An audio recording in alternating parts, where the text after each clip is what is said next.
Good evening. I'd like to call this meeting of the Southampton Town Board to order on this 27th day of July, 2021. Please rise, if you're able, and join us for the Pledge of Allegiance. I pledge allegiance to the flag of the United States of America and to the republic for which it stands, one nation, under God, indivisible, with liberty and justice for all. Let's remain standing and join together in a moment of silence. First, I'd like to honor the memory and give our condolences to the family of Eileen Sheldon, mother of Connie Conway from CTV. Eileen was from Northampton and used to be an employee at the Bresky Airport. And I know it's a big loss for Connie, and we certainly feel your pain and want you to have our support. And it's also a tough weekend. We had a fatality, a car accident in Quogue with five victims, and one I think still in critical condition. So we'll pray for her, but also mourn their losses. And as we always do, we keep in our thoughts and prayers all the men and women of our armed services who bravely defend our freedoms at home and abroad each day. So let's join together in silence.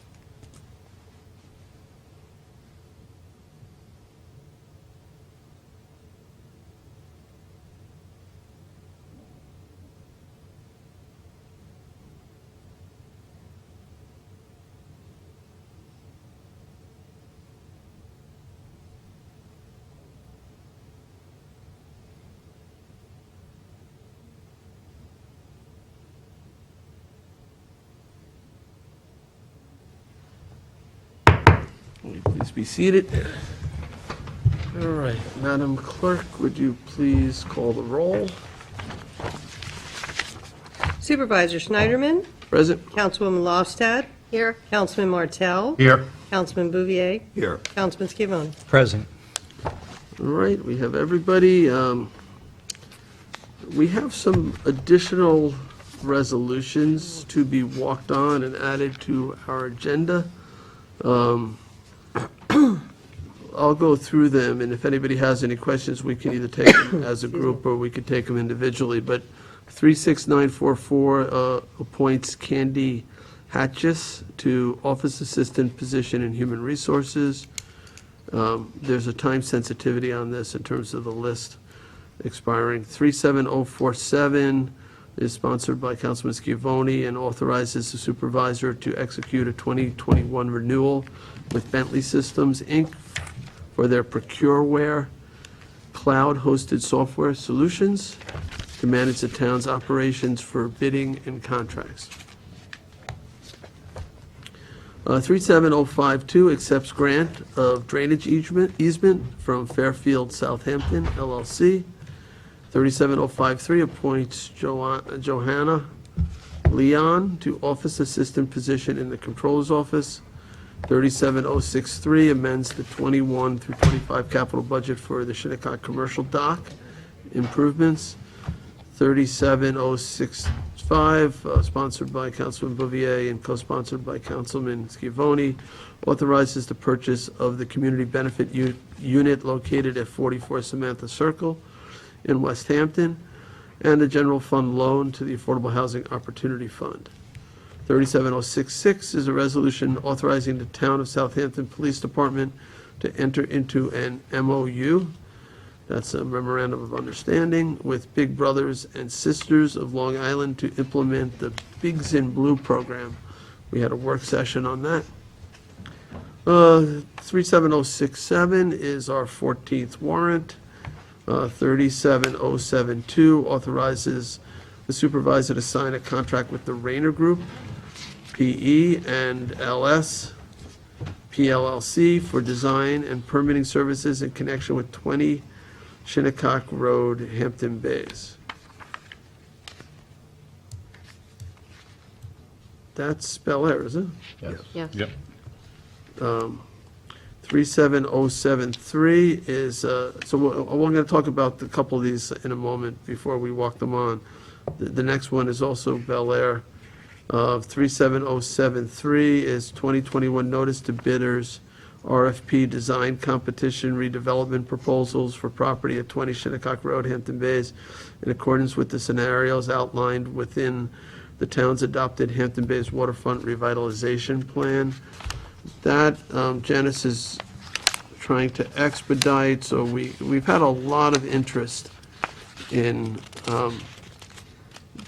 various parties trying to purchase the Bel Air Motel to either be a hotel or townhouses or boutique motel. And in speaking with our planning director, our land management administrator, Janice Shearer, she thought one of the ways to approach this would be to start soliciting ideas that we could then vet with the community as to who's out there and what they'd want to do with it. The problem I have with what's written here is it really only gives 1 month turnaround. I don't think that's enough for people to adequately respond. She has it down coming back on Thursday, September 2nd, 2021. I think if we're going to put this out there, maybe October 7th of 2021, or we could decide, we could talk about this at a work session and do it at the next time. I think, though, there's been so much interest that maybe it's time to start seeing who's out there and what they want to do with it, so.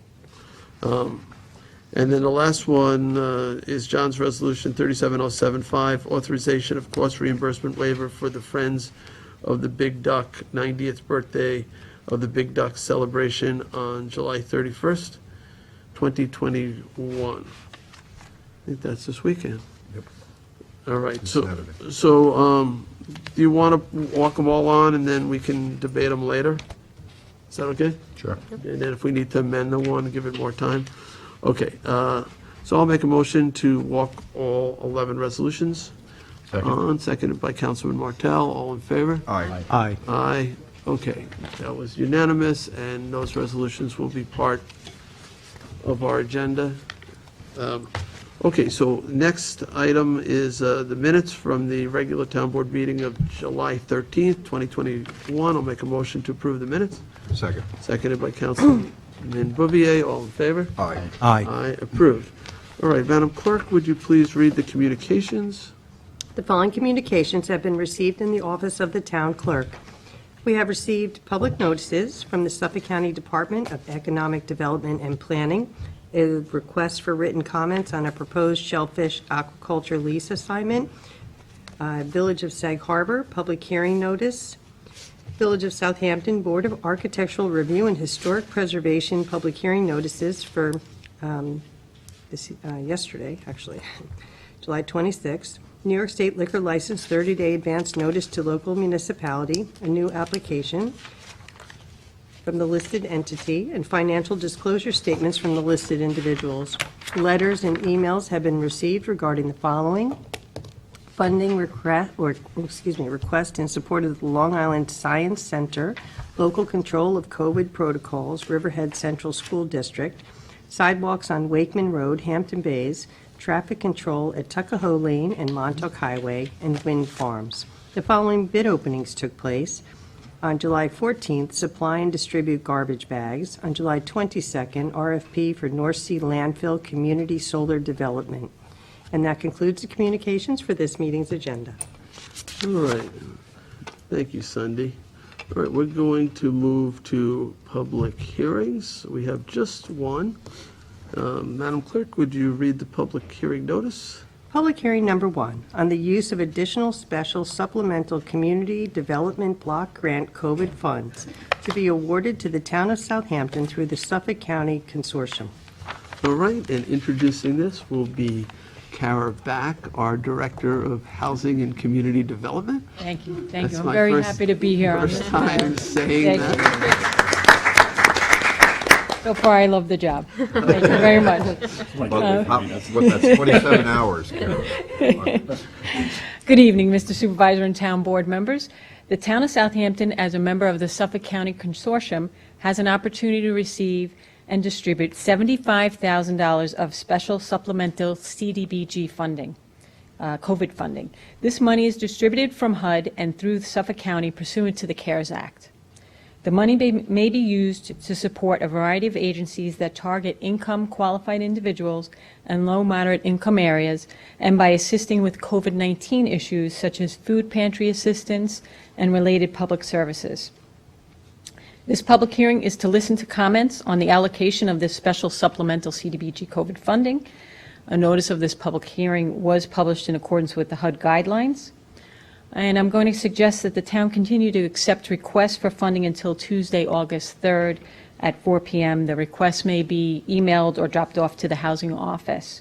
I've already distributed some of the requests to you, and I think we have some speakers here tonight. At the August 10th town board meeting, the board will vote on the distribution of the funds, which I will then submit to the county. And finally, I respectfully request that after all the speakers are heard, the hearing be closed, and I'm available to answer any questions. Yeah, Kara, how did you guys go about letting the community know that these funds were available? So, since I started the job last Monday, I made some telephone calls to some people, and I think that the housing office prior to me as well had also made some telephone calls to let the community know that these funds are now available. So you did some outreach to different agencies that do related type of work? Yeah, food pantries and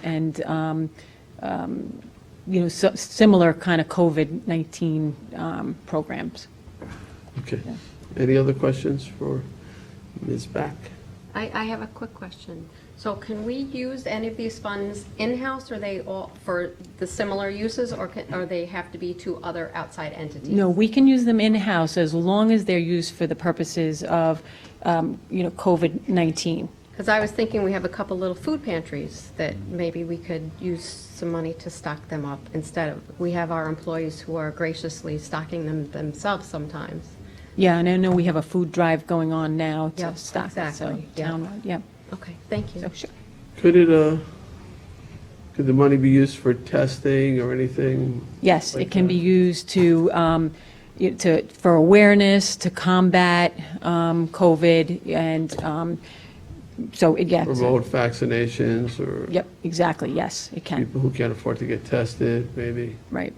Yeah, and I think there's also CDC money for that as well, that's also available in that regard too, so I know Ola just, I think got a grant from CDC for Yeah, could exactly that. be, sure. Okay, Okay. thank you. All right, so we have a number of people who indicated they wish to be heard at this hearing. I'm going to take them in the order that they were received. Each speaker will have 3 minutes to make their comments known. Although I'll call you by name, I just ask when you get to the podium that you introduce yourself for our record. So Angela Lanault.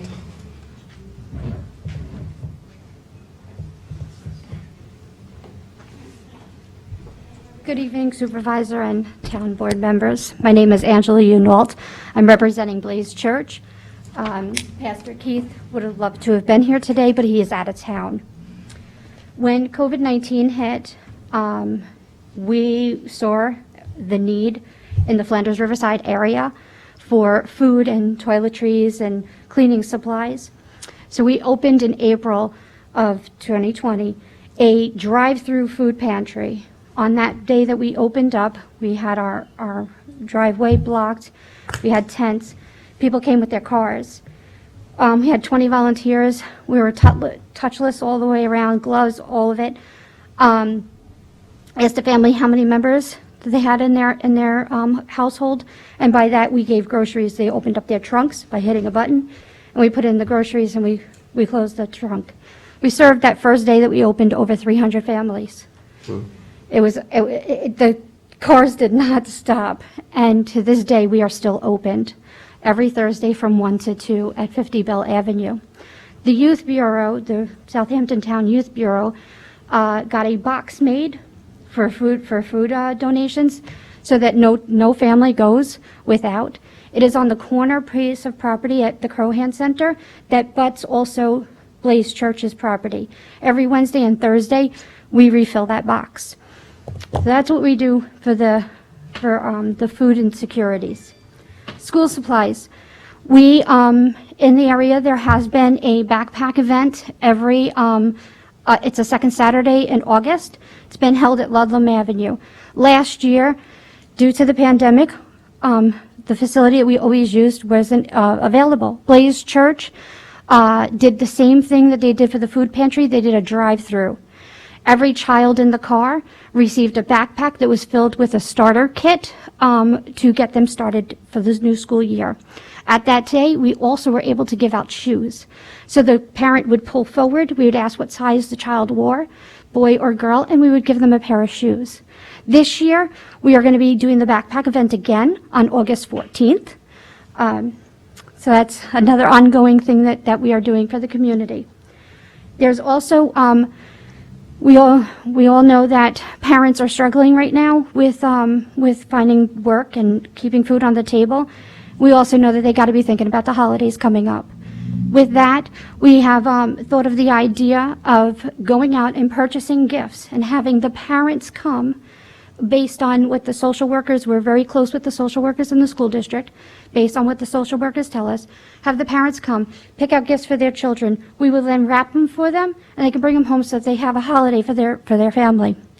But most important, very important to our community, is we don't have a resource center in the Flanders Riverside area. We would like to open our doors so that people can come. People can come. He wants to, Pastor would like to employ 2 people, one bilingual, that will be there 1 day a week, helping people prepare for their GED, prepare for college, get a job, write the resume, learn how to write a resume, help them write the resume, transportation, if they need transportation to get to those job interviews, whatever they need for that foot up, that right now we lack that resource. So I thank you. I thank you on behalf of Blaze Church for considering us. How much are you asking for? $42,500 total for all those. I could break it down if you want me to. No, it's okay. Okay? I'll see the breakdown. 42,500? Yes, Okay. please. All right, thank you. Thank you. All right, next is Vince Taldone, representing Franca. Good evening, Supervisor, members of the board. My name is Vince Taldone, President of the Flanders Riverside and Northampton Community Association. Before making my comments, I'd like to say that I had time, once we learned of this new funding availability, to call my board.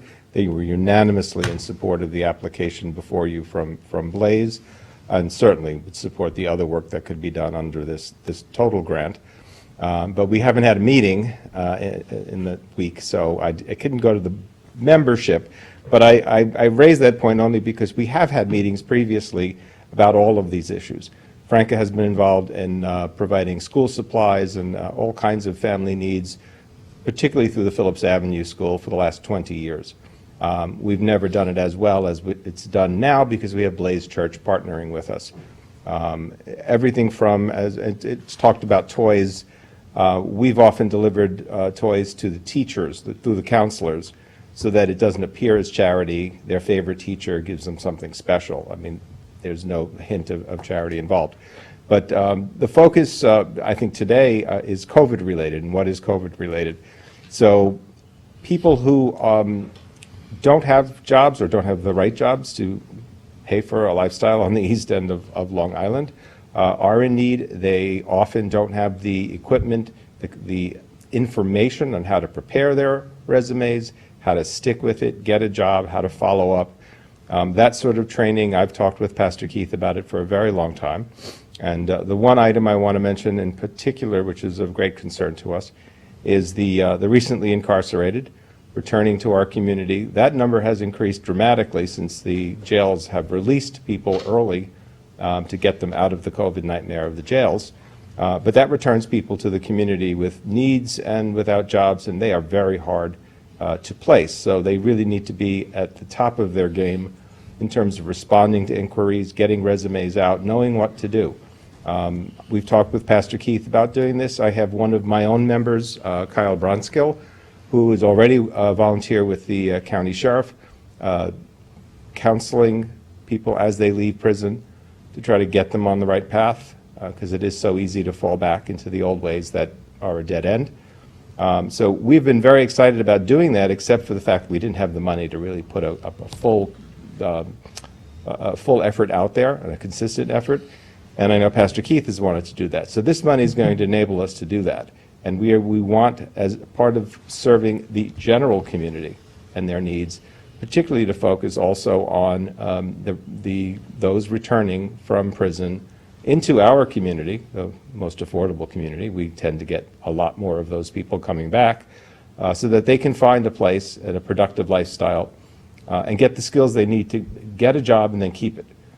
It's a huge challenge for all the obvious reasons. It's not easy to place even the brightest who's just gotten out of prison for breaking and entering for 4 years. So it's difficult, but we want them to have productive lives in our community, and this program, through the church, will have that resource center. So you don't have to have a fax. You don't have to understand how to do this. We will help you. There will be professional people there to guide you all the way through, so that you have the best chance you can of making it in a new career and staying out of jail. So I want to present it from that standpoint. But all of the needs in this community are related in some way to COVID, because it only made things worse for people who are already under a lot of pressure.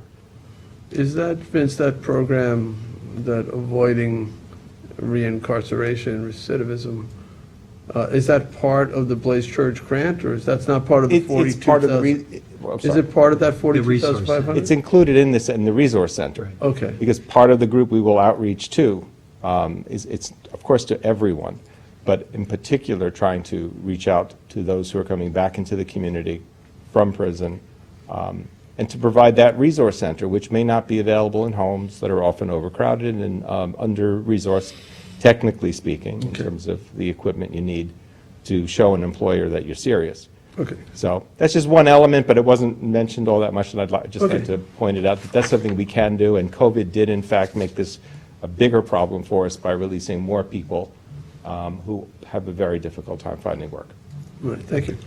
Thank you. Thanks, Vince. All right, next up, Bonnie Cannon from the Bridgehampton Child Care and Recreational Center.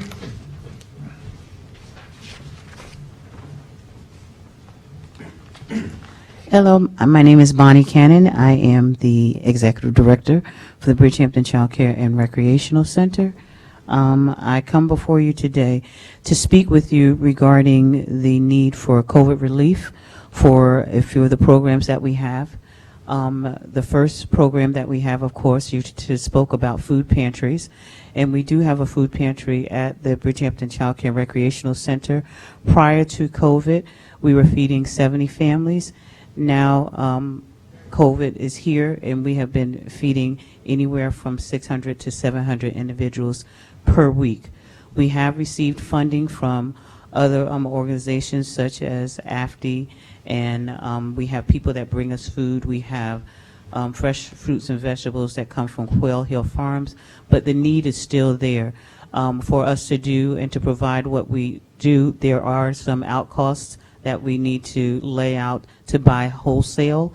There's some things that we don't get donated, such as, poultry and beef and eggs and butter, those types of things. And so we do purchase that.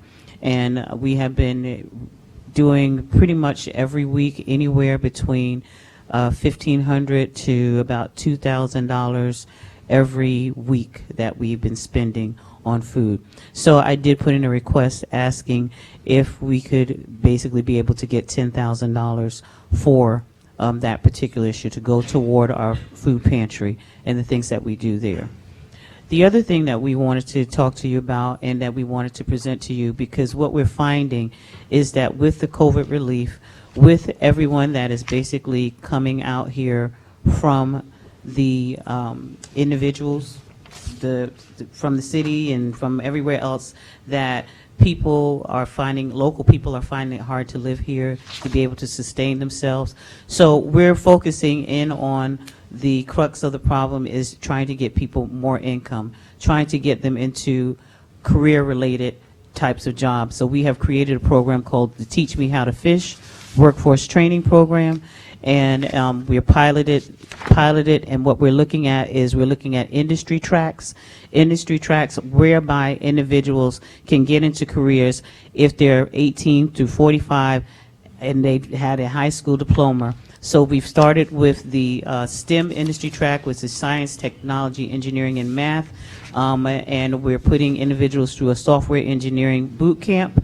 We've already had one graduate that was actually from the town of Southampton, and he was from Bridgehampton. He's gone through the program. He has been placed on a full-time job. We have 3 individuals that basically have graduated out of the program.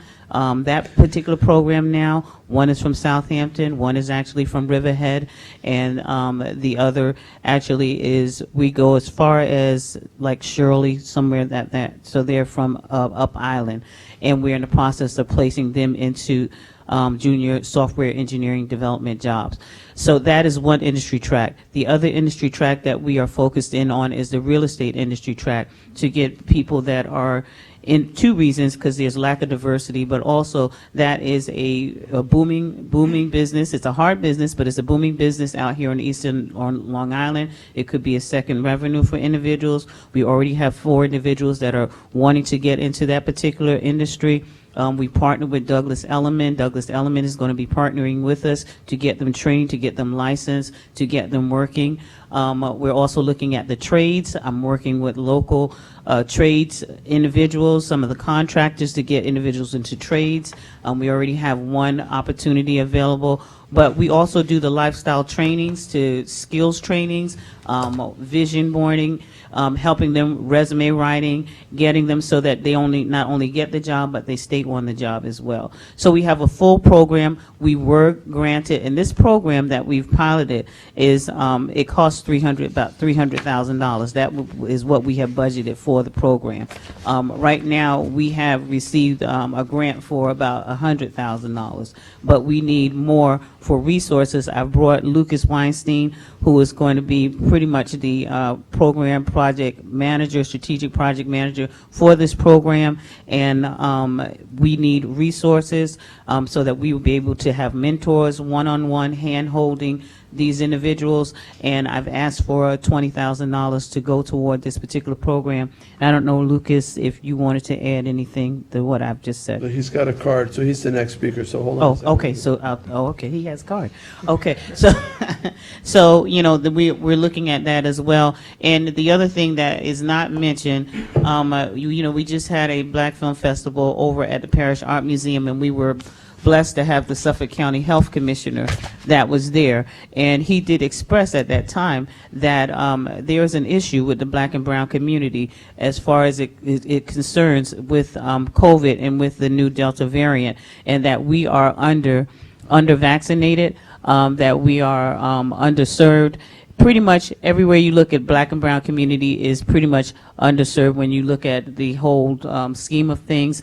And so we are also looking at promoting and putting out more awareness for COVID and promoting COVID. Matter of fact, I just talked to someone last night who the mother pretty much had, she had the vaccines, but her children did not have the vaccines. And I stayed on the phone with her last night telling her, please let us take your kids to get vaccines. So she's allowing me to take the kids. And that's what it takes in our Black and brown community, is individuals that will go out and individually talk to people. And to do that, I need resources for that as well. So any monies that can go toward the awareness of that, specifically to the Black and brown community, that you could help us, that we'll be able to promote that, that would also be helpful. And I thank you for this time. Any questions? Yeah, in terms of specific requests, it sounds like you're looking for $10,000 for the food pantry Yes. and $20,000 for the other program?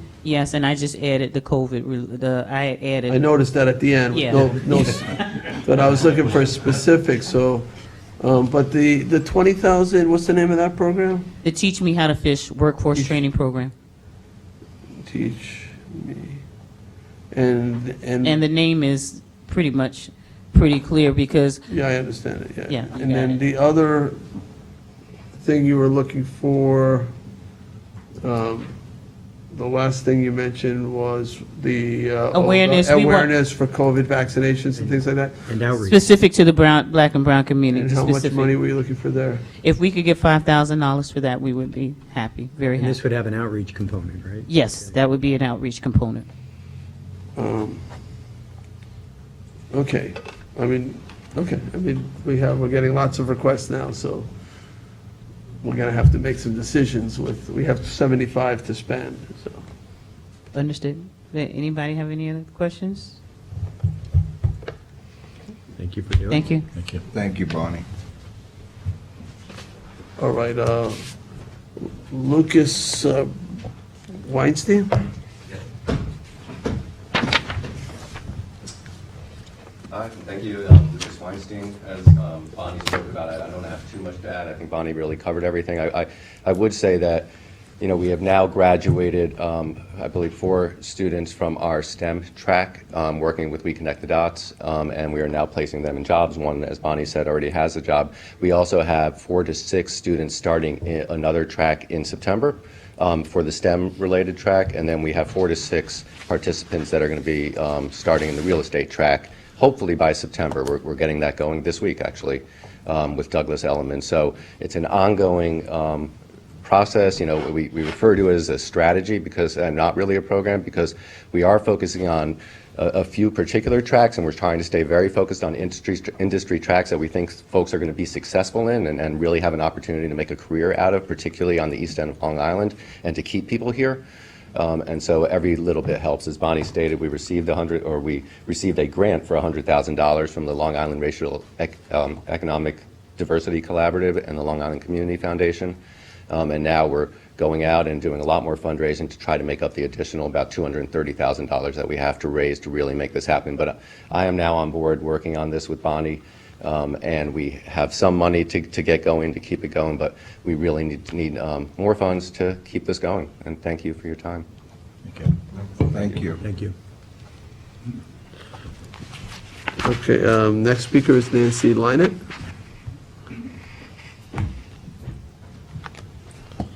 Good evening, Mr. Supervisor and members of the town board. I am Nancy Lynett. I'm the director of the Southampton Youth Bureau. I'm here tonight to talk about our Flanders Farm Fresh Food Market. This is a program that we've been running for about 10 years at the Flanders Community Center. This program, we operate in cooperation with the New York State Department of Ag and Markets, the Farmers Market Federation of New York, we provide fresh fruits and vegetables that are all purchased the same day from local farmers at a very affordable rate for folks who live in the community. There are 3 really kind of focuses of the market. One is we are one of the only markets on the east end of Long Island that accept the Farmers Market Nutrition Program checks that the Department of Ag and Markets passes out to WIC recipients and low-income seniors. We also work with the Farmers Market Federation of New York to accept EBT, and in connection with the EBT as payment, we also accept the Fresh Connect checks. The EBT can be used to purchase food anywhere, but the FMMP and the Fresh Connect checks can only be used at certain farmers markets.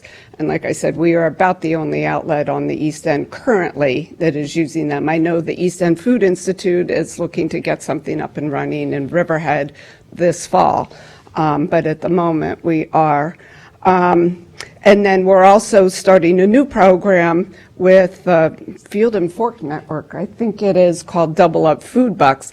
So that program and Fresh Connect allows purchasers to double and triple what their EBT purchase was. So that if they spend $10, they can, if they use both these programs, get $30 worth of produce.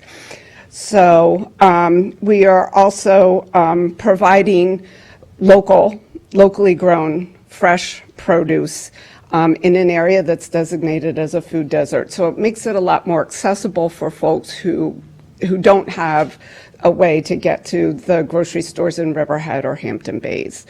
And we do have quite a bit of walkers that come into the market. And lastly, it's also an employment and job training program. The model that we have through the Department of Ag and Markets, it's endorsed by them, is a youth-run model, which means we just have one adult manager on site, and the rest of the staff are local youth that are trained and operate the market. They set it up and break it down. They work with the customers. They run the cash register. So they get a lot of different kinds of job skills in the program. So the model itself is not, we don't earn enough money from the fruits and vegetables that we sell because of all of this to pay all the costs. So we are asking for $4,000 to support that market.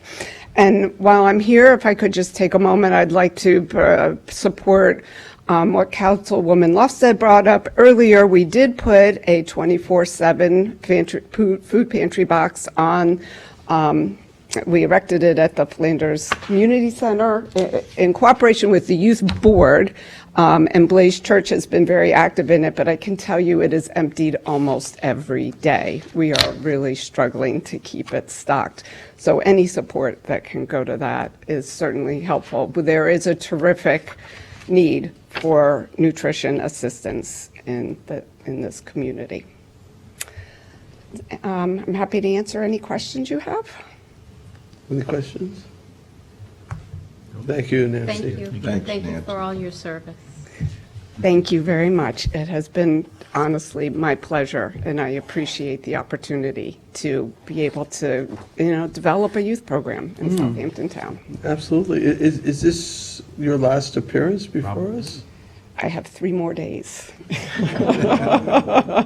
So this will be my last appearance before the board, so please. Well, it was a good one. Good job. And, Well, I'm glad to hear that. And, yeah, we'll miss you. We really appreciate all that you've done for the town Absolutely. and for our Thank you youth. very much. Your dedication. You're going to be sorely missed, but, Thank you you. know. Thank I'm going to you. especially miss you at the Westhampton Beach Community Center as we I'm evolve no, it. I have a few misgivings about missing that, but overall, I've been working for 45 years, and it's time to Yeah. take a break. You've earned it. Yeah. Well, don't be a stranger. I won't You be. can I'm always sure you'll pitch hear in. from me on something. But thank You you might hear again. from us. Thank you, Nancy. Thank you. All right, thank you, Nancy. All right, Molly Bishop? Hi, everyone. I'm Molly Bishop, the Executive Director of Heart of the Hamptons, and I'm very happy to be here to speak about the programs that we're offering to the town and request your support from this COVID Relief Fund. In March of 2020, we saw a 300% increase in just a matter of days of the number of families that we were serving. We have 1,100 families registered with the food bank all throughout Southampton Town. We are the largest food distribution outfit within Southampton Town and serve all areas of the community. In 2020, we served 194,000 meals to families, and in just the first 6 months of this year, we've served 92,000 meals, which is a 4,500 increase over 2020 at the height of the COVID shutdown.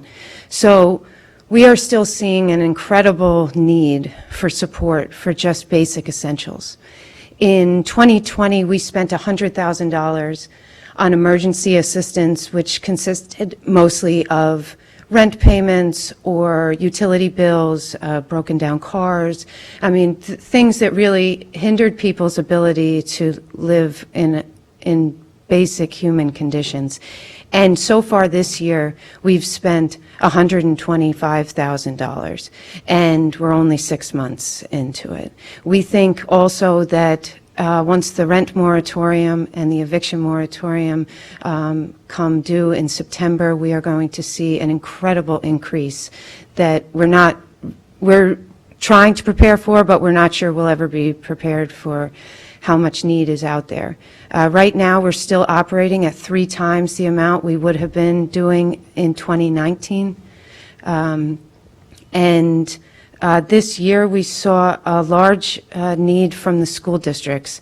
Most often, the school counselors reaching out to us directly for shoes, for clothes, for food, for anything that we could provide for students that were coming to school in their parents' clothing, or with shoes that didn't fit, or shoes that were terribly, unsafe as far as the weather goes, open-toed shoes in the middle of winter, or shoes that were just falling apart. This summer, both the Southampton and Tuckahoe schools sent out a notice to all families letting them know that we were available for extra breakfast and lunch service for the 50% of students that are relying on school lunch and school breakfast for 2 nutritious meals a day. We also have been partnering with the hospital to give out at all of our distribution days information on vaccines and testing, especially now this summer, focusing on opportunities that there are to have their children vaccinated, without worry about immigration status or worry about insurance or any paperwork, trying to help people to navigate that system so they know that it's a safe place for them to go. So I've put in a request for $25,000, which represents about 1 month's worth of food service. And we would appreciate any support that you can provide from this fund. Molly, just your catchment area, you said it's all throughout the town? Yes, Does it include Bridgehampton? Yes. Does it include Hampton Bays? yes. Does it It's include townwide. Flanders? Does it include what? Flanders? Flanders, yep. Sag Harbor, did you say? So do you push food out to some of the other pantries, or you have your own distribution center? It's just here. We do occasionally offer delivery for somebody that can't or doesn't want to come here, but we advertise it to everyone that is townwide. Anyone from the town? Anyone has an address in Southampton town. But they go to Southampton to pick it up. They have to come to, yeah. Do you have Yeah. any numbers on the other hamlets, or? No, I don't have a breakdown on the hamlets, who's coming from where. I could look into that. I mean, certainly we get, the bulk of our families are coming from Hampton Bays and Southampton, some from Flanders. The other thing that we find is a lot of people come through Southampton for work. Either they work here or they work east of here, and so they'll pick up. Our distribution days are just Wednesdays and Fridays, but we oftentimes end up making accommodations for people that are coming through town on a different day. So, So you said you serve 194,000 meals last yeah, 2020? 2020, All right, and that's gone up in 2021. yes, So your distribution is quite wide, yes, if you look at it from a population standpoint. yes, All right, thanks, Molly. yeah. And people can only come once a week, so it's not, it's not like it's just the same people coming back every day. I mean, we only provide a week's worth of groceries to each registered family. Yeah, I mean, I personally, just on a personal level, would like Yeah. to see that information on, who's traveling to where. Sure. I think that would be very helpful for the demographics, so, that, we can understand and equalize that. Yeah. In consideration. Sure, Great, thanks. okay, yeah, no problem. Do you keep those statistics? Yeah, everyone that's signed up within the food pantry, we have an address on file, like I said, and we do an income verification for everyone, have them provide whatever paperwork they have, we don't make it a deterrent. You can register and receive food on the same day, but we do keep records on everyone. Private, of course. Yeah, private, yes. But thank you, Molly. Yeah, thank you. Yeah, thank you. Thank you. Is there anyone else who wishes to be heard on this? But Kara, would you come back up so we can decide what to do? I mean, we've heard requests. I have a running total of 106,500 so far we have 75,000 available. And there might be other organizations. Can we close the hearing, or are you recommending we leaving it open? I recommend that you close it, but we can continue to accept the requests, and then I will distribute those requests to the board. Okay. Okay. We did get a list of local food pantries and so on that were making smaller requests also, so I would hate to leave them out Yes. also. Can I bring Angela up for 1 second?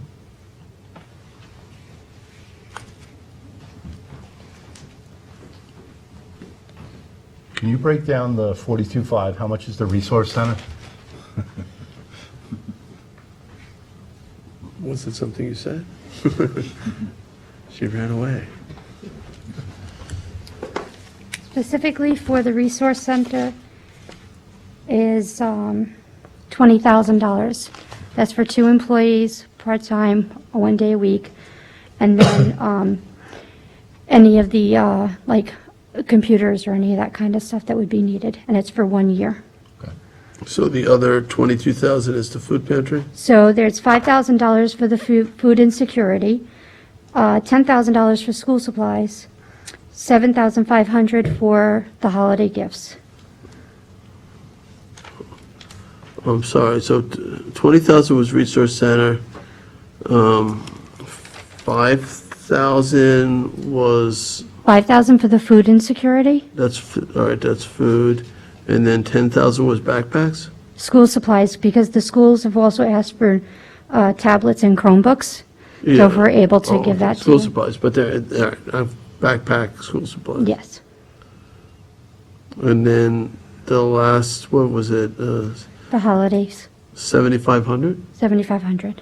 What is that, holidays? Yes, that is hoping to bless 15 to 20 families where we would go and purchase gifts and they would come and see what they want for their families, for their children, and then we wrap it and give it to them.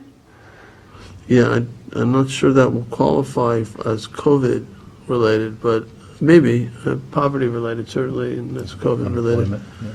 Well, I mean, we would discuss that, but, you know, that information I think is important for us to have a look at. I did look into that with the county, and that would not qualify. That is the only program that Blaze has presented that would not qualify. And I didn't want to leave that out just because it was asked for. No, I get it, Angela. All right, so, which would then bring that number down from 42 to like something like 35,000 maybe. Yes. Sounds like, if I subtract the 7,500 from the 42.5. Okay, Thank you. You're welcome. thank you. And thank Pastor Keith. Thank you. All right, Kara, how long do we need to leave the record open for? 2 weeks? We can open for 5 days. 5 days. Yeah, till Tuesday. Is that to allow the people- August 3rd? That's the date? August 3rd date, yep, just to allow people to, submit additional requests. That's next Tuesday? Yep. It's August 3rd? All right, I'll make a motion to close the public hearing, leave the written record open until August 3rd, what, at noon or 4 p.m. 4 p.m.? Second? No, the 3rd, August 3rd, no, okay, August 3rd, there's a second you were for done. 4 p.m. All right, all in favor? Aye. Aye. All right, thank you. Thank you, Kara, good job. Say hi to your dad.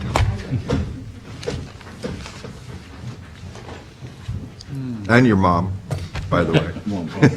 And everybody. Yeah, anybody you run into. Thanks. Okay, we're going to move on to public portion. We have one person indicating they wish to be heard, Stephen Padilla. Stephen, you have 3 minutes to speak your mind. Okay, thank you very much. Good evening, everybody. I'm here to highlight something positive you all have done. One, to express my appreciation for it, and two, to draw a contrast between your actions and the actions of your counterparts in the village of Southampton. Last year, due to restrictions placed on capacity at New York State beaches, you all closed Long Beach to non-residents. As I understand it, some town residents preferred it that way and even lobbied to keep it that way this year.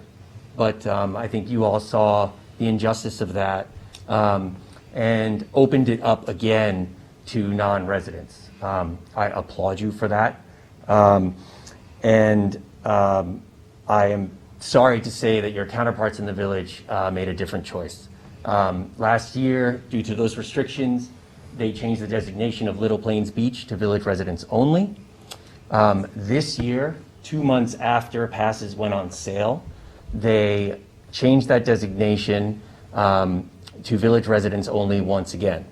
This is not only, I think, grossly unfair to town residents who bought passes for 2 months thinking they could go to Little Plains, but also I feel part and parcel of a larger trend happening around the country in which local governments are using the pandemic as an excuse to reclaim public spaces for the wealthy.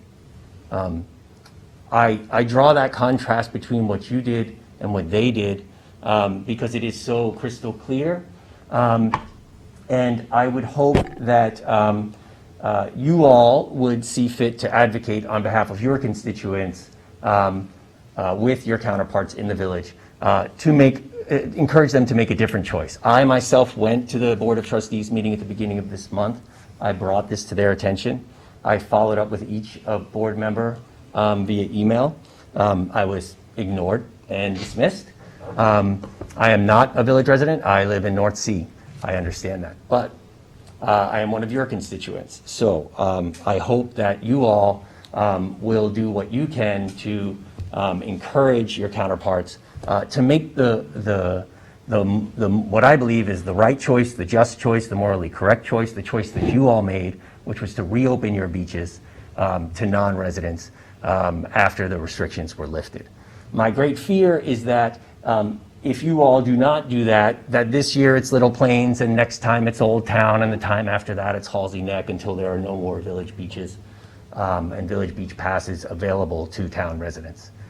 So my hope is that even if you don't get them to change their mind this year, that you at least let them know that this is something that you are paying attention to and that you will continue to advocate for your constituents about going forward. Thank you.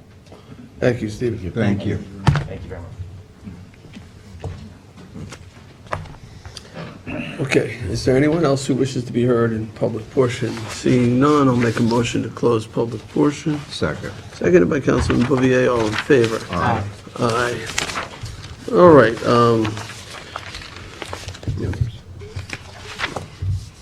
let's move on to resolutions. The first one is 738 of 2021. It's authorizing the supervisor to sign a right of entry agreement with PSEG for the planning of PSEG's Bridgehampton to Buell Underground Cable Project. Second. Seconded by Councilman Bouvier. All in favor? Aye. Aye. Approved. Town Board Resolution 739 of 2021, authorize the Parks Director to enter into an interim agreements for mobile food concession pursuant to Town Code 111-7B2 for 2021 summer season at Hot Dog Beach. Second. Seconded by Councilman Scavone. All in favor? Aye. Aye. Approved. All right, I need to amend the next one, 740 of 2021, authorize the purchase of one Chevrolet Tahoe from New York State OGS contract with Chevrolet of Smithtown. It's just the price has changed. So it's not $38,567.80. It's $39,752 is what this item is going to cost. So that number is going to appear 3 times in the resolution. So it's in the third whereas, and then the first resolved, and the further resolved, and one more time in the financial impact. So every time you see the number 38,567.8, I'm amending it to 39,752.00. So I'll make a motion to amend. Second? Seconded by Councilman Lofstad. All in favor? Aye. Aye. And I'll make a motion to approve as amended. Same second? Seconded by Councilman Lofstad. All in favor? Aye. Aye. Approved. Town Board Resolution 2021-741 authorizes supervisor to execute a lease agreement with Autoclore System for dishwashing machine. Second. Seconded by Councilman Martell. All in favor? Aye. Aye. Approved. Town Board Resolution 742 of 2021, Authorize the supervisor to execute amendments to interpret a contract for Justice Court. Second? Seconded by Councilman Lofstad. All in favor? Aye. Aye, approved. Next resolution, 743 of 2021, authorizes supervisor to sign consultant agreement with Thomas Neely, doing business as TFN Advisors. Second. Seconded by Councilman Martell, and it's really good timing because did you guys all hear that we're getting the train back? No. Yes, the train is coming back It this was fall. announced. When? It was announced. When? In the fall? I don't know, does anybody see? I didn't read the article. There wasn't a date.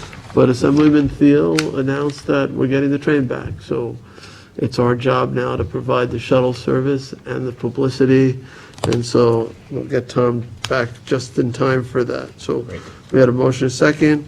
All in favor? Aye. Aye, approved. Resolution 2021-744, recall and amend Town Board Resolution 2020-1090. I'll second that. Seconded by Councilman Martell. All in favor? Aye. Aye, approved. Resolution 2021-745, recall and amend Town Board Resolution 2021-245 to reduce the total local match funding amount for the purchase of 2 buses for the senior shuttle program. Second. Seconded by Councilman Bouvier. All in favor? Aye. Aye, approved.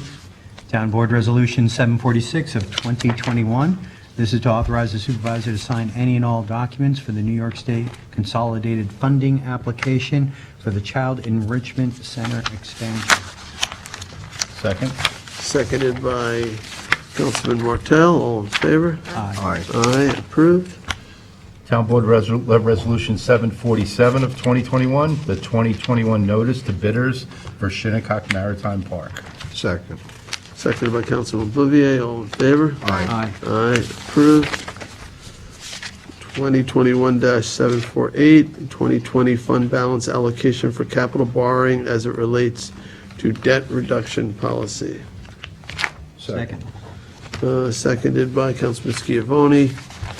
This is encumbering money that was surplus. So whenever we do the budget for the following year, we estimate what the surplus is, if there is going to be a surplus. And sometimes after we've reconciled all the books and close out the books, there's more money than we thought. And to keep that money from being used for, maybe personal preferences or pet type of projects, we put a policy in place that says 75% of that money will go to lowering what we might bond for capital projects in our capital program at the next borrowing. So that's what this is doing. It puts quite a bit of money aside now for reducing the amount of borrowing. So we're following our policy. So there's a motion and a second. All in favor? Aye. Aye, approved. 749 of 2021 accepts donation from Tudor First Management New York, Inc. to the Southampton Town Police Department and amends the 2021 adopted budget. Second. Seconded by Councilman Schiavone. All in favor? Aye. Aye. And approved, and we appreciate Tudor First donation. 750 of 2021 amends the 2021 budget for various departments. Second. Seconded by Councilman Bouvier. All in favor? Aye. Aye, approved. 751 of 2021 amends the 2021 through 25 capital budget for town hall improvements. Same second. Second by Councilman Bouvier. All in favor? Aye. Aye, approved. Town Board Resolution 752 of 2021. This is to amend the 2021-2025 capital budget and add 271 Flanders Road building renovation. This is to alter our building, invest in our building at 271 Flanders Road in order to have the Children's Museum of the East End go into that building along with the Head Start program that we currently have there. Second that? Seconded by Councilman Martell. All in favor? Aye. Aye, approved.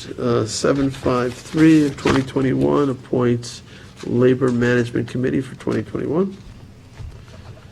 Second. Seconded by, sound like everybody there. Seconded by Councilman Lofstad. All in favor? Aye. 754 of 2021 appoints Michael Charrier, Chair of the Architectural Review Board for 2021. Second. Seconded by Councilman Bouvier. All in favor? Aye. Aye, and we certainly appreciate Michael's service to that board. 755 of 2021, co-sponsored by Councilman Schiavone, establishes a traffic solutions task force and appoints task force members. Is there a second? Second. Second by Councilman Schiavone, and this task force, I'll just say a couple words on it. They're supposed to give us some sort of document by the end of the year with some achievable recommendations that could alleviate some of the traffic congestion that is, I think, making us all crazy and often late. But, it's really clogging a lot of back roads, and it's affecting our ability to get labor, businesses to get workers as well, for us to recruit town employees. It's driving up the costs of everything, and can be awfully frustrating. Not a lot of things we'll be able to do. We have limited road infrastructure, we have limited affordable housing, but there are some good ideas. We're very close to getting that blinking light program approved. We have county is looking for a couple more things, so I think we're going to get the county 2 lights going, and a little bit longer for the state. But there's been some good suggestions already for roundabouts and other things that might help keep the traffic moving. So if you have some good ideas, we will be, you certainly can bring them to my attention. I'll be setting up a couple meetings, co-chaired with Police Chief Skrnicki. We'll be able to hear some of the ideas that people have that they think might help with traffic congestion. The train is one of the best ones, and it's coming back. Thank you, Assemblyman Thiel. So that's great news, and maybe we can do more with the trains and get more people riding the trains. And It was gaining popularity. yeah, People were Yeah. using it. yeah. I'm hoping at some point we can retool the shuttle, because most of the train riders weren't taking our shuttle to work. And I'm hoping that we can switch at some point to more of like an Uber taxi system where you Or the can- microtransit that the county is currently. or microtransit, or just, some sort of voucher that, you can get in the Uber, and that Uber driver can then present that voucher for reimbursement, something like that. If we can maybe work out a deal.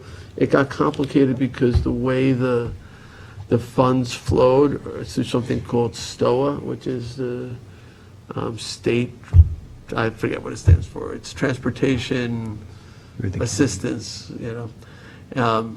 Anyway, but that program, it requires the buses have to be 25-seat handicapped accessible buses, and so it, a 25-seat bus isn't really the best way to get people, we think, from the train station to work, because, this person's going here, this person's going there, and then you got to pick up everybody all at once, whereas if you have taxis or Ubers, it could be very destination specific.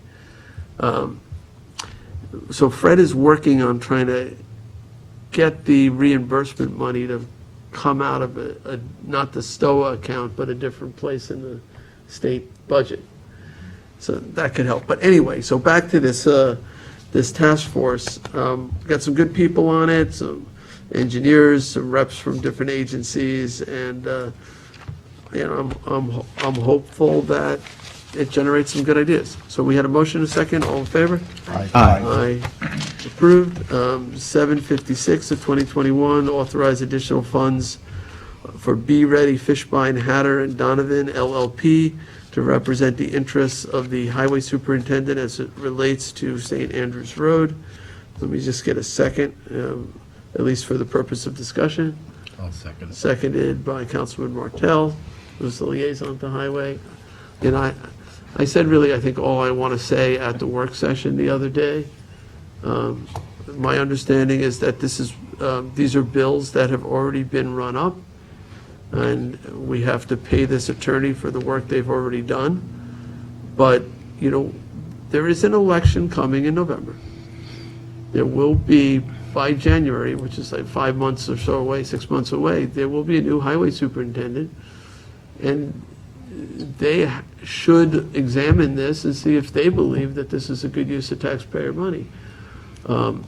So I If the think, case is not dismissed. I mean, if the case is not right dismissed, now, it's before the courts. All the Can you- papers, I believe, have been submitted on the motion to dismiss. so are they, so there's still other bills that'll still have to potentially be paid Yes, potentially. before this is over? Potentially. I did speak with Mr. B, Peter B, the other day again, and we talked about re-examining as much as we can as far as the fees are concerned. He understands our concerns, but he also asked that you appreciate his concerns. He was hired by the highway superintendent to do a particular job, and he's doing it. So whether we agree or not, which I understand, I certainly support your position that you've stated in the past, Mr. Supervisor. I've put a tremendous amount of time in this review and consulting with both the County of Suffolk and Department of Transportation at the state level, and I certainly agree with you that I believe that this portion of St. Andrews Road was included in the transaction that the boards were considering in 1932, but Highway Superintendent thinks otherwise, and hopefully we'll have a decision soon by the courts. Courts sometimes can do something that can surprise you at times, but from everything I've seen and reading the papers, the club has made a motion to dismiss, and we'll see what, we're waiting for a determination at this point. Has Suffolk County weighed into this at all? No, they're not a party right now. The reason I ask that is because the road was a land swap Sure. for County Road 39, which is a Right, county. as part of the club's papers, they said if this, for some reason, if this case was to survive a motion to dismiss, that both the county and the town should be involved in this Possibly action. the state too, because Right, and I don't disagree with Tony 27. Pasco, who represents the Shinnecock Club in this case. I agree that we should, certainly the county and certainly us, we have interest in this transaction. We'll see, hopefully it'll be decided on a motion and that'll be it, but they've certainly weighed in the respect where I've met with them a number of times, folks from DPW, and, at first they were not able to produce the map that the supervisor mentioned at a work session, but once they were able to find that map, like the supervisor said, it's kind of clear to me what the parties contemplated at the time and what was actually done, because it's essentially an as-built map. There's no gray area. It does. It's abundantly clear. It I- says exactly what is to be abandoned. Right. It even lists the square footage, and it shows this new road that's going to be created, this loop. So when you go under the tunnel, you wouldn't need that if you could still get to Tuckahoe Road, because that portion wasn't being abandoned. That was being abandoned, and you were going under the tunnel to nowhere. Right. So they created a loop that got you back to County Road 39. There's no confusion whatsoever in my mind, but So this resolution is for $35,000. This is on top of a $12,000 We one initially that we paid the had? first $12,000. And we're going to have another, We'll see what, or two from more. what happens from here, but. Okay. Unfortunately, litigation is expensive, and, it's kind of a difficult situation we're in. I think, again, I mentioned earlier, if we had contested this right, we probably would have spent $40,000 or $50,000, right? Just to, before we even got into the meat of the case, because. well, we're at 42 now, Right, 47. 47. All right. Of course. okay. So whether the case is a responsible case or not, it is almost secondary to whether the responsible thing to do is to pay the bill. Right. I think that's really what we're voting on, is to reimburse a law firm for legal fees that they have incurred following the direction of the highway superintendent, who appears to have the ability to bring such an action. Right. So it's a difficult position, but I think we have to pay our bills. All right, so there was a motion, a second, all in favor? Aye. Aye. Aye. Reluctantly. I like that one. All right. That was approved. Julie? 757. We're up 750. Oh, I marked the wrong one. Thank you. I marked the wrong one. All right, 757 of 2021 is retains Campolo, Middleton, and McCormick LLP as it relates to litigation filed against the Town of Southampton Conservation Board and River Rock Structured Capital. Second. Seconded by Councilman Bouvier.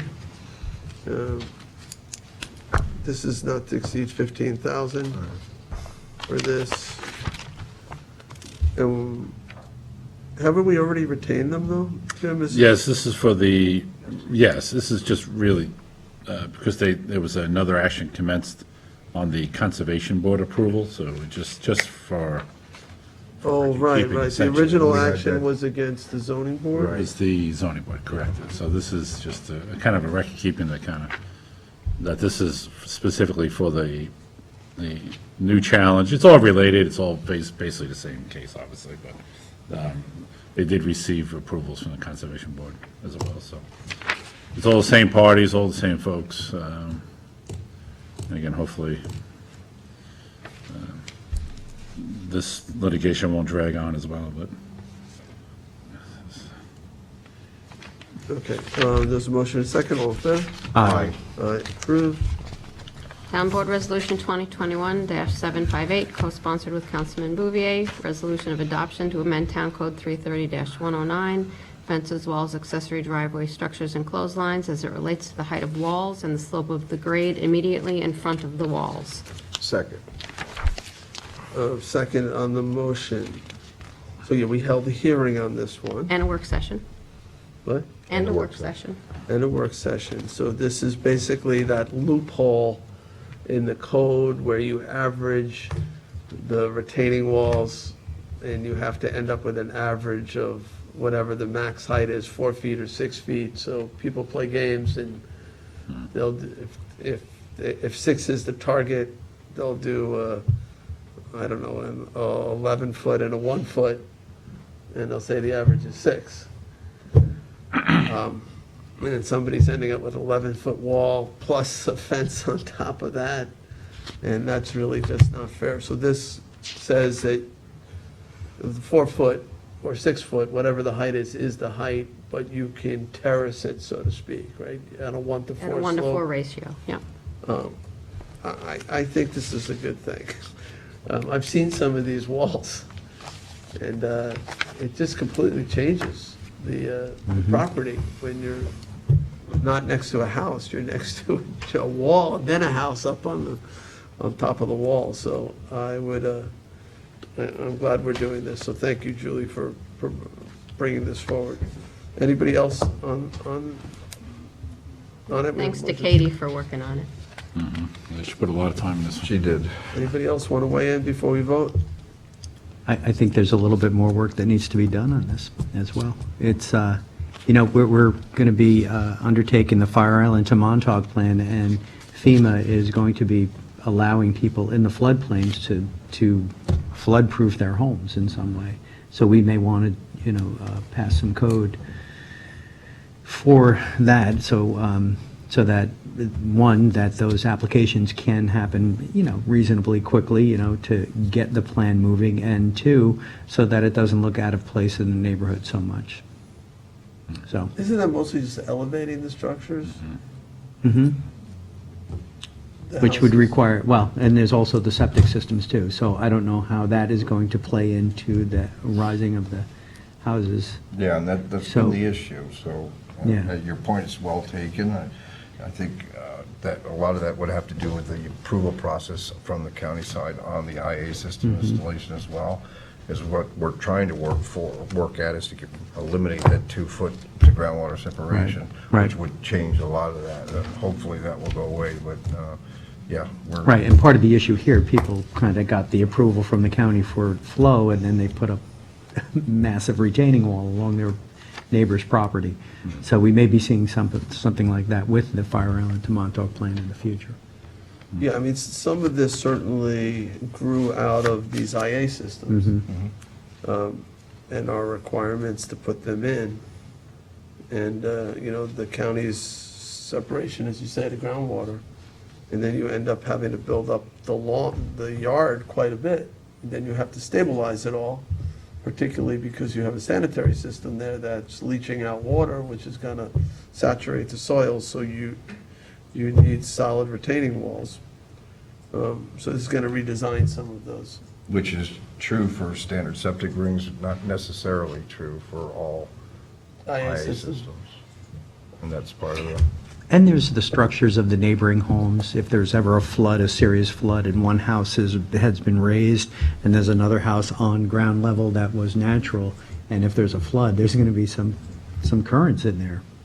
Yeah? And I say that because people have brought me to their homes where they're on either side of their house, the house has been raised, they've got walls on both sides of their house, and now when it floods, it all comes through their yard. So this is a good thing. Hopefully this will help you. This is It's a start, I and know. that's how I Yeah. sort of look at it, so. all right. So we ready to vote? Yes. All in favor? Aye. Aye. Approved. All right. Town Board Resolution 2021-759, accept parking fee for the site plan application of Thayer's Hardware in Bridgehampton. Second. Seconded by Councilman Scavone. All in favor? Aye. Aye, approved. 760 of 2021 accepts resignation of an office assistant in the Controller's office. Second? Seconded by Councilman Lofstad. All in favor? Aye. Aye, approved. 761 of 21 accepts resignation of an automotive equipment operator in the highway. Second. Seconded by Councilman Martell. All in favor? Aye. Aye, approved. 762 of 21 accepts the retirement of Linda Fabiano. Second. Linda is a Public Safety Dispatcher 3 in the Police Department, seconded by Councilman Scavone. All in favor? Aye. Aye. Aye. Approved, and thank you to Linda. Congratulations. Congratulations. Thank you for your service. 763 of 2021 appoints Deirdre Caraher as temporary Public Safety Dispatcher 2. Second? Seconded by Councilman Lofstad. All in favor? Aye. Aye. I approve. 764 of 2021 appoints Louis DePasquale to accountant position in Finance Department. Second. Seconded by Councilman Martell. All in favor? Aye. Aye. Aye, approved. 765 of 2021 appoints Jade Stout to guard position in public safety. Second? Seconded by Councilwoman Lofstad. On the motion, I think you guys are all familiar with Jade. She's been sort of in that position, so I'm pleased to see her becoming part of the town staff, so I think that's Seems she'll handles be- itself very well for a young. She does. you know? She'll be a great Very well employee. liked, I believe. great member of the team. So we had a motion and a second, all in favor? Aye. Aye. Aye, approved, and congratulations to Jade. 766 of 2021 appoints Louis Cuomo to heavy equipment operator position in waste management. Second. Seconded by Councilman Bouvier, all in favor? Aye. Aye, approved. 767 I guess I should congratulate Lewis. 767, 2021, appoints Crystal Hessler to senior office assistant position in police department. Second? Seconded by Councilman Scavone. All in favor? Aye. Aye. And congratulations. All right, 768 of 2021, it needs to be withdrawn. Withdrawn, yeah. Unfortunately. She didn't accept or something? She did, but then, I guess, No, declined.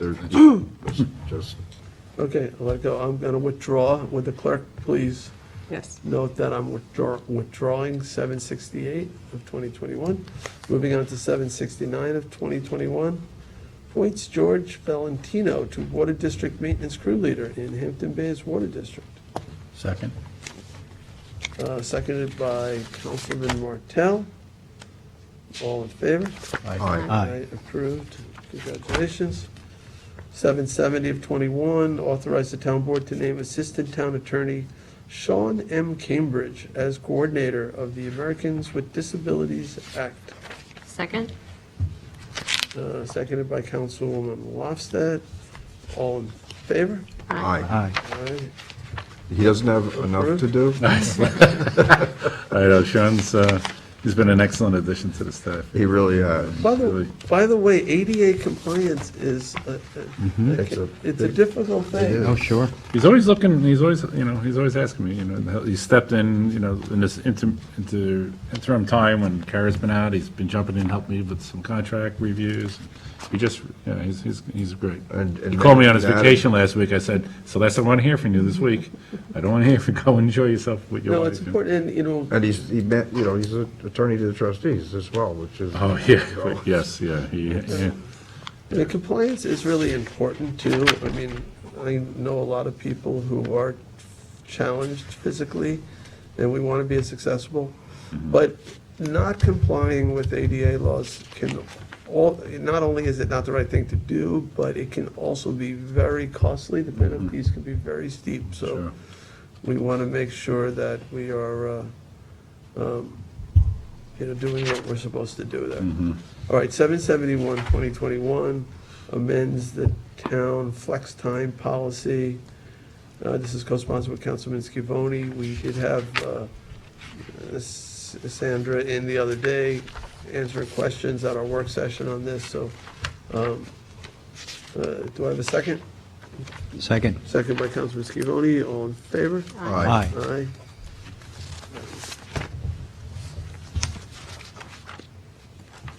All right, 772, 2021, also co-sponsored with Councilman Scavone, amends the town temporary remote work policy. Same second? Tommy? Same second. Any questions about this? All in favor? Aye. Aye. All right, approved.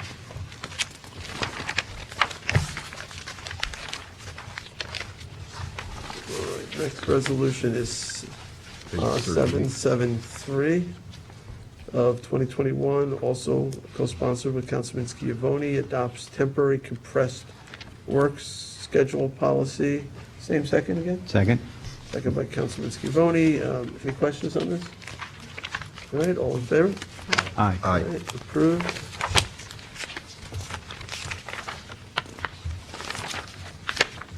Okay, I'm up to 774 of 2021. It's a temporary authorization to consider sick leave accrual donation requests.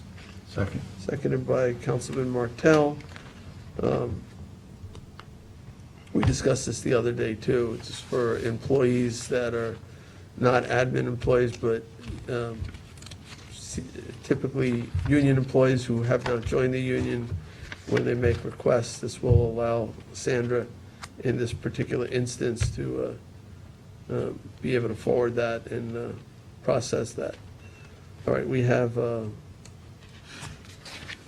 motion and a second. All in favor? Aye. All right, approved. Town Board Resolution 2021-775, the road review application for Jeffrey S. DeLandro, Suffolk County Tax Map, as indicated in the resolution, is accepted. Second? Seconded by Councilman Scavone. All in favor? Aye. Aye.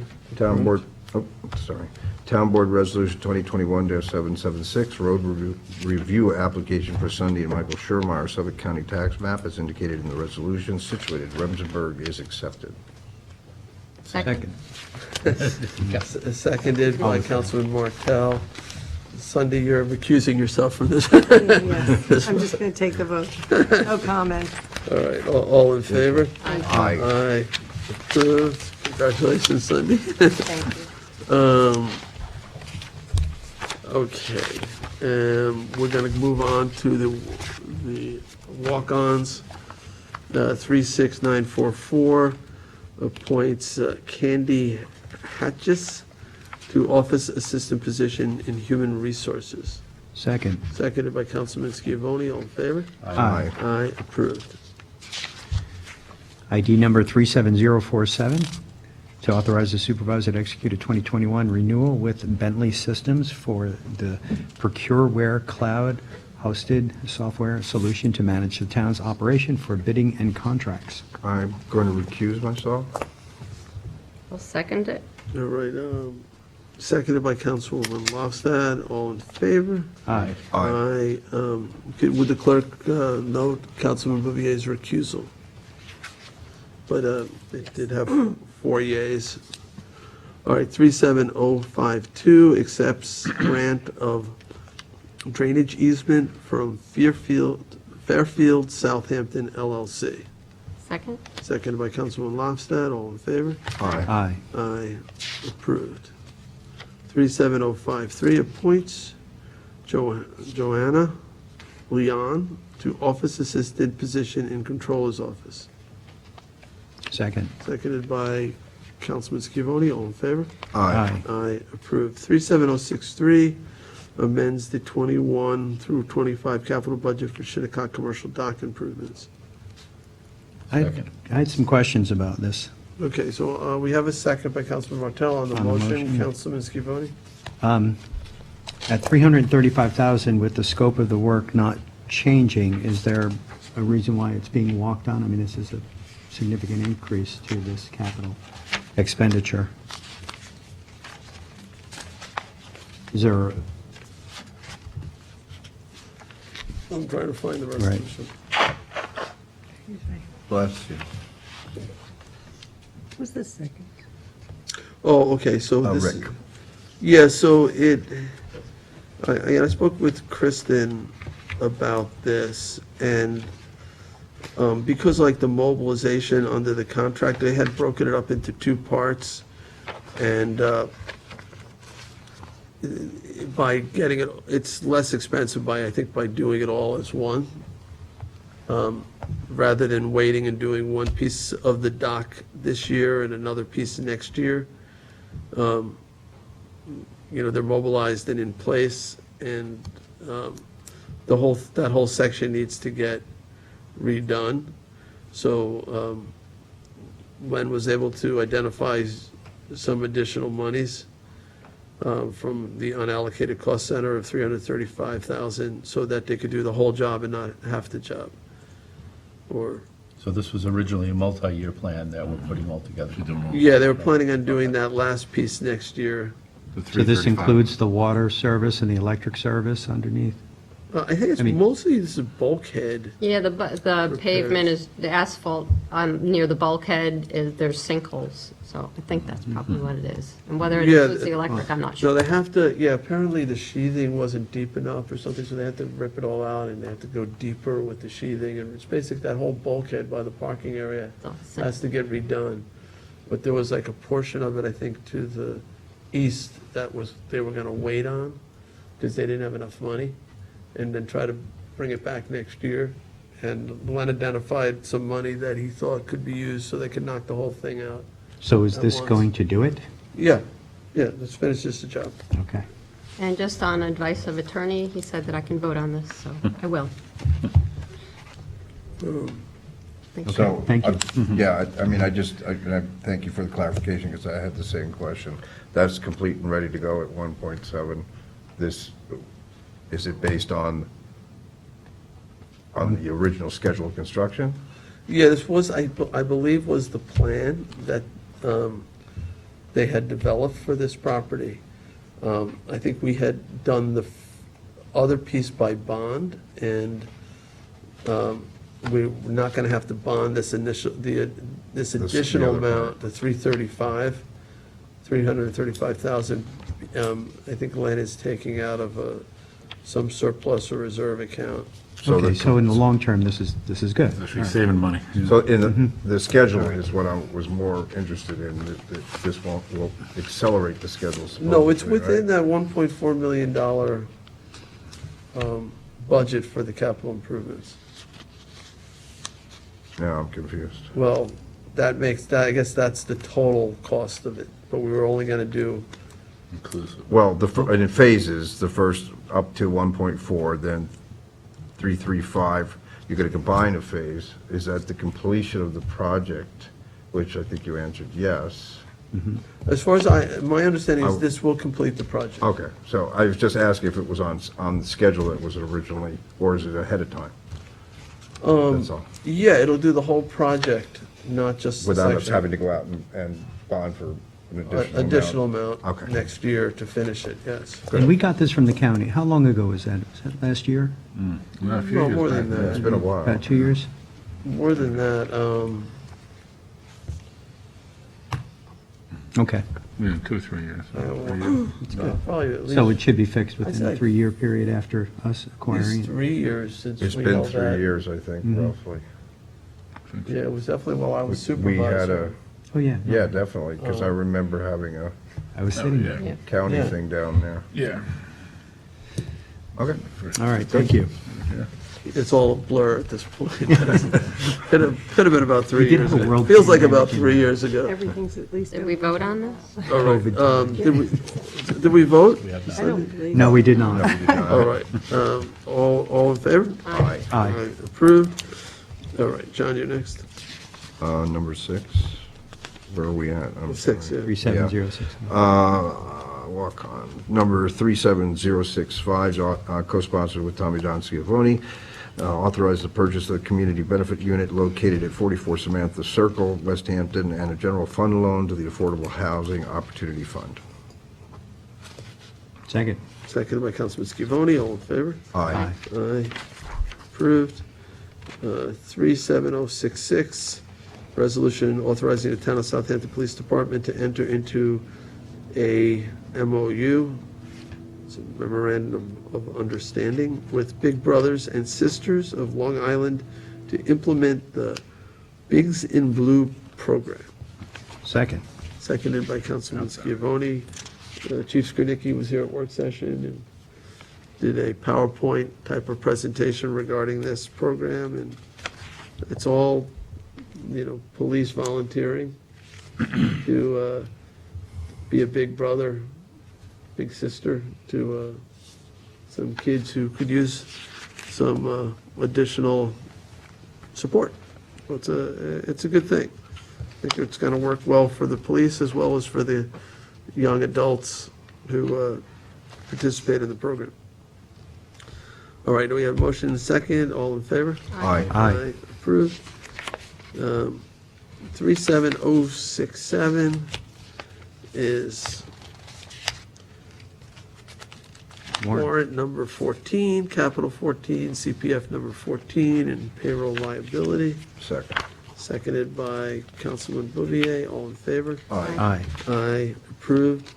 37072, authorize the supervisor to sign a contract with the Rayner Group, PE and LSP LLC for design and permitting services in connection with 20 Shinnecock Road, Hampton Bays. Second. I'm sorry, did you want to take these two and discuss? One at a time, they're different, so seconded by Councilman Bouvier. So this engineering service for Bel Air, I think does that have to do with the health department? Yeah, it looks like it's Specific assistance to- with the health department approvals for the, That's specific to trying to grandfather the flow with the health department, or the feasibility of doing an IA system at that property, right? It's a feasibility for wastewater treatment and designs for an innovative on-site wastewater treatment system. So It the says county, to reestablish the sanitary design flow on the subject property. So, yeah, that's, right, so this is something, I guess, Janice, who's been trying to grandfather the flow there, yeah. has been dealing with Suffolk County, and they want like a sample layout, for instance, of a 12-unit townhouse development, and what the sanitary system, how the sanitary system would work for that on the Yeah, urban renewal plan. It's it's an issue. Yeah, for it's important to establish that. Yeah, For so- anybody who may be looking to, to acquire the property from us, it's something that's certainly Right, be important to have that clarified. all right, so is a motion, and was there a second? I second it. All in favor? Aye. Aye, approved. Okay. 37073 is a 2021 notice to bidders, RFP, design competition redevelopment proposals for property at 20 Shinnecock Road, Hampton Bays, in accordance with the scenarios outlined in the town's adopted Hampton Bays waterfront revitalization plan. I think I want to amend this, but I want to talk to you guys about it first a little bit. So when we adopted the urban renewal plan and went ahead and purchased the Bel Air, pursuant to that plan, there were basically two principal alternatives. One was a 22-unit motel, two-story motel. The current building would be torn down.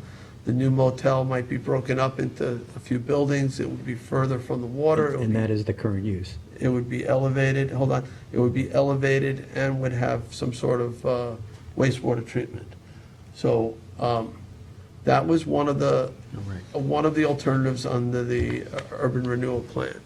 Another alternative was, again, tear the building down, build 12 like condo units, townhouse units, again, further from the water, elevated, also on sewage treatment. And then, of course, the one other possibility would be to not tear the building down, to just clean it up and make it a motel again. That's something we could consider with a new sanitary system further from the water. It's not my favorite alternative, but some people have said, it could be a cute boutique hotel as is. So in talking to Janice, we discussed, because I have gotten a number of calls, Jim, I know you have gotten a call, people are interested. There's several parties that are interested, some in the hotel redevelopment, some in the townhouse redevelopment, and we kind of want to see what their ideas are, and then take those ideas into the Hampton Bays community with maybe some renderings, and say, okay, community, this group would like to do this group would like to do this, see if we get some preference out of the community. Do they want the hotel? Do they want the townhouses? Do they want, if somebody wants to just clean it up as is, and then make a decision. It doesn't, in the urban renewal plan, say we have to give it to the highest bidder.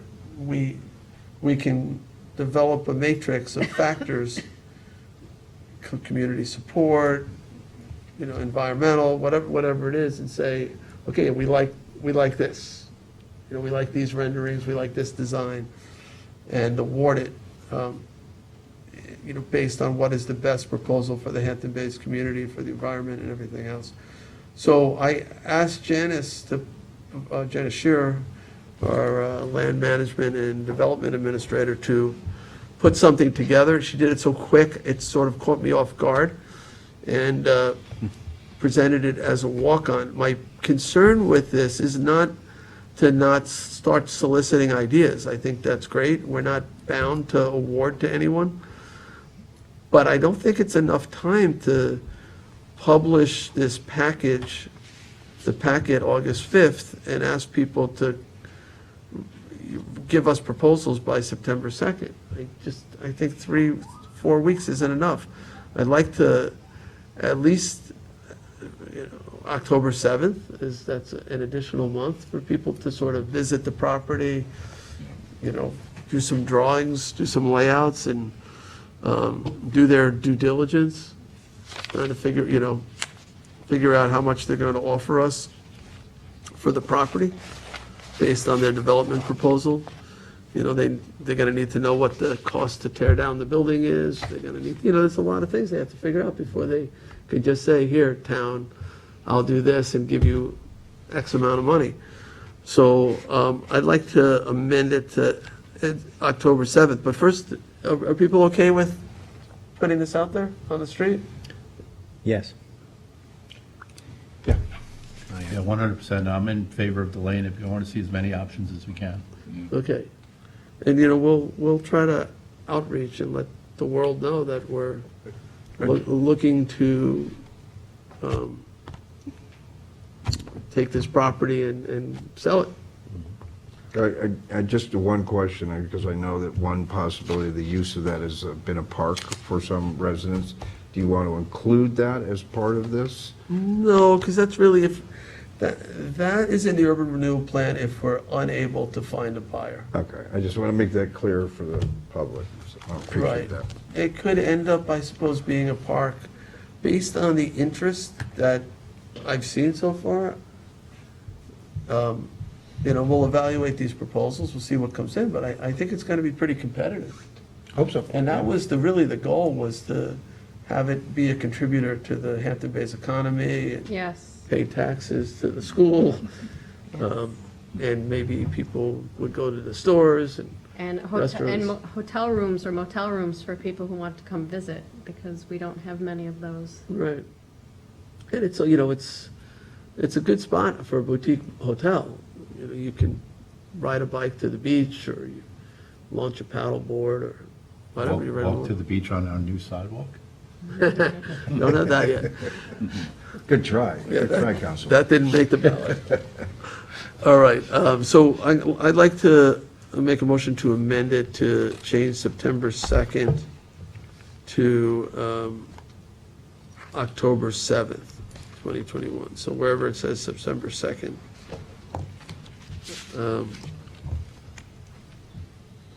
Is there more than one Second. It's in the insert? first take notice as to when the proposals are. Yeah, I'm only need to seeing be it appear received. once, so. All right, so second by Councilman Martell to amend, all in favor? Aye. Aye, and now make a motion to approve as amended. Same second. Same second, all in favor? Aye. Aye, approved. Yeah, I'm sorry for that. I would have liked to have done this at a work session, but thank you, board, for your indulgence. John, you're next. Number 37075, authorization of cost reimbursement waiver for the Friends of the Big Duck 90th birthday party of the Big Duck celebration on July 31st, 2020. Second. 2020. I'm sorry, 2021, thank you. With the Seconded- pandemic news, I'm going backward. Yeah, the Big Duck was only 89. It was only 89. So we had a second by Councilman Martell. Feeling ducky here. Right? Oh, Sorry, seconded. Seconded by Councilman, anyone else on the Big Duck's 90th birthday? well, it's a lot to quack about. Yeah. Who's picking up the bill for, who's picking up the bill for the party? Oh, Bill, Duck yeah. Bill, I don't know. Well, it's a tangled web you weave. Oh, Oh, all right, we should Foul. probably duck out of here. How do you guys Yeah. think of those things I so have no quickly? They just wing it. He just wings it. All right, can we go? Yes, All right, all right. So It's there was a motion and a second. All in favor? And another- Quack. Aye. Aye. Aye. All right. On out of here. All right. Any other business? No. We've arrived at the end of our agenda. All right, I'll make a motion to adjourn. Second. Seconded by Councilman Scavone. All in favor? Aye. Aye.